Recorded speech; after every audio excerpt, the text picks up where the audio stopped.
രാജ്യത്തിന്റെ വികസനത്തിന് പ്രാധാന്യം നൽകി പ്രവർത്തിക്കുമെന്ന് രാജ്യത്തിന്റെ 15ാമത് ഉപരാഷ്ട്രപതി CP രാധാകൃഷ്ണൻ.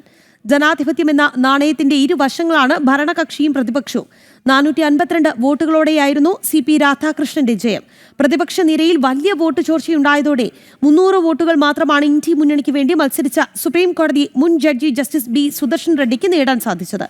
പ്രതിപക്ഷത്ത് നിന്ന് 14 വോട്ടുകൾ NDA സ്ഥാനാർത്ഥിക്ക് ലഭിക്കുകയും ചെയ്തു. If India, we have to develop Viksit Bharat by 2047 means we should not do politics in everything. We have to forget, once the election is over, we have to forget the politics and we have to concentrate on the development.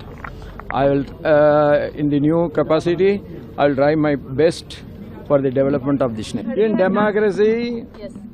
Ruling party as well as opposition, both are important. It is the two sides of the same coin. The interest of the democracy will be taken into account.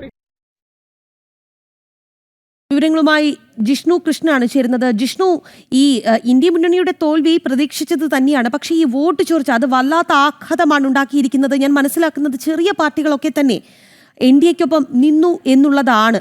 എങ്ങനെയാണ് വിവരങ്ങൾ? രാഖി, ഉപരാഷ്ട്രപതി തെരഞ്ഞെടുപ്പ് പ്രതിപക്ഷ നിരയിൽ വലിയ നാണക്കേടാണ് ഉണ്ടാക്കിയിട്ടുള്ളത്. തെരഞ്ഞെടുപ്പിൽ NDA സ്ഥാനാർത്ഥി CP രാധാകൃഷ്ണന്റെ വിജയം സുനിശ്ചിതമായിരുന്നു. നിലവിൽ 427 അംഗങ്ങളാണ് NDAക്ക് ലോക്സഭയിലും രാജ്യസഭയിലും ഉള്ളത്. അതുകൊണ്ട് മികച്ച ഭൂരിപക്ഷത്തിൽ CP രാധാകൃഷ്ണന്റെ വിജയം സുനിശ്ചിതമായിരുന്നു. പക്ഷേ പ്രതീക്ഷിക്കാത്ത വോട്ടുകൾ കൂടി നേടിക്കൊണ്ട് 452 അതായത് YSR കോൺഗ്രസ് ഉൾപ്പെടെയുള്ള പാർട്ടികൾ പിന്തുണ പ്രഖ്യാപിച്ചിരുന്നെങ്കിലും 430 മുകളിൽ വോട്ടുകളായിരുന്നു. 30 മുതൽ 35 ആ വോട്ടുകളായിരുന്നു NDA സഖ്യം പ്രതീക്ഷിച്ചതെങ്കിൽ പ്രതീക്ഷയ്ക്ക് അപ്പുറത്തേക്ക് വോട്ടുകൾ നേടിക്കൊണ്ട് 452 വോട്ടുകളാണ് CP രാധാകൃഷ്ണൻ നേടിയത്. അത് പ്രതിപക്ഷ നിരയിൽ വലിയ നാണക്കേടിനും നിലവിൽ അഭിപ്രായ വ്യത്യാസത്തിനും കാരണമായിട്ടുണ്ട്. അതായത് നിരവധി പ്രതിപക്ഷ MPമാരുടെ വോട്ടുകൾ NDAയുടെ ഉപരാഷ്ട്രപതി സ്ഥാനാർത്ഥി CP രാധാകൃഷ്ണന് ലഭിച്ചു എന്നാണ് വിലയിരുത്തൽ. പ്രത്യേകിച്ച് മഹാരാഷ്ട്രയിൽ നിന്നുൾപ്പെടെ പ്രതിപക്ഷ MPമാരുടെ വോട്ടുകൾ CP രാധാകൃഷ്ണന് ലഭിച്ചു. കൂടാതെ നിരവധി പ്രതിപക്ഷ MPമാർ മനഃപൂർവ്വം ബാലറ്റ് അസാധുവാക്കി എന്ന വിലയിരുത്തലാണ് നിലവിൽ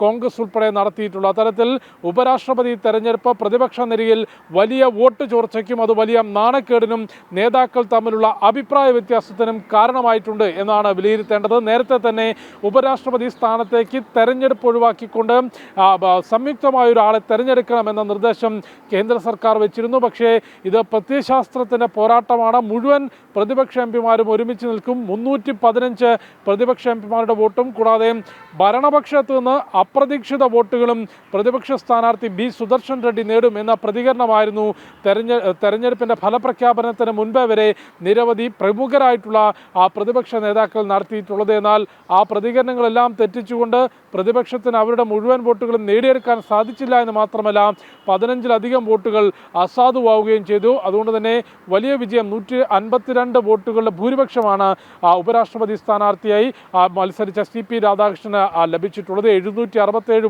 വോട്ടുകൾ ഇന്നലെ 10 മുതൽ 5 വരെയുള്ള സമയത്തിനുള്ളിൽ പോൾ ചെയ്തു. അതിൽ 15 വോട്ടുകൾ അസാധുവായിരുന്നു. 752-ൽ 452 വോട്ടുകൾ CP രാധാകൃഷ്ണനും ഒപ്പം 300 വോട്ടുകൾ പ്രതിപക്ഷത്തിൻ്റെ ഉപരാഷ്ട്രപതി സ്ഥാനാർത്ഥിക്കുമാണ് ലഭിച്ചിട്ടുള്ളത്. ഫലപ്രഖ്യാപനത്തിന് ശേഷം നിയുക്ത ഉപരാഷ്ട്രപതിയുടെ പ്രതികരണമുണ്ടായിരുന്നു. അതായത് രാജ്യത്തിൻ്റെ വികസനത്തിന് പ്രാധാന്യം നൽകിക്കൊണ്ട് പ്രവർത്തിക്കും. ജനാധിപത്യത്തിൽ ഭരണപക്ഷത്തിനും പ്രതിപക്ഷത്തിനും ഒരുപോലെ പ്രാധാന്യമുണ്ട്. ഉപരാഷ്ട്രപതി ആയി തെരഞ്ഞെടുക്കപ്പെട്ടിരുന്നു. എന്തായാലും